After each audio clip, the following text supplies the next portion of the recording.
uNkulunkulu akakulonde. Uphile uphishe uphumelele uPastor Ulingi okubaleni ufanele ukuthi iqikelela ukuthi inamba isenza kusongo 9 ka-5 ntambama nakhona ibe imember WhatsApp uyafona Monday to Friday kuphela, Saturday and Sunday abantu abayinkonzweni, abantu abathatha i-break. Sibheke nomasonto nomasonto Yvette Hlongwane. Sawubona mkhulu, ucala ukubuza ukuthi umuphupha khona umuntu okuphupha ubhince iy'tshalo. Ngiyabonga mkhulu, usazophendula. Ubiza ngomkhulu ngane zakwethu nguPastor Ulingi. Yini iy'tshalo isemba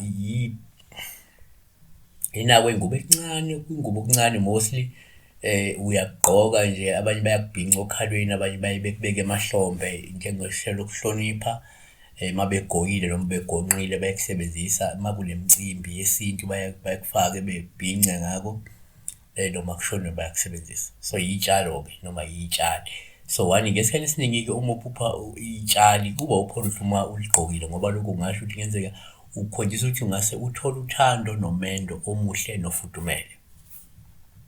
Number 2, ngokwesintu uma uphupha iy'tshalo kuwupholohle uma uligqokile, ungasho ukuthi kungenzeka umbethwe yisalukazi futhi-ke uzogqama, uhlonishwe, uphinde usetshenziswe njengesalukazi esibheka umuzi nesisingatha-ke izithebe zekhaya. Number 3, omunye angayibeka kanje, kwesinye isikhathi uma uphupha iy'tshali kuwupholohle uma uligqokile, usho ukuthi kungenzeka umbethwe yisalukazi esasigcagcile sala kule khaya noma sakulo muzi, ngakho-ke siza nomshado sikuphumendo.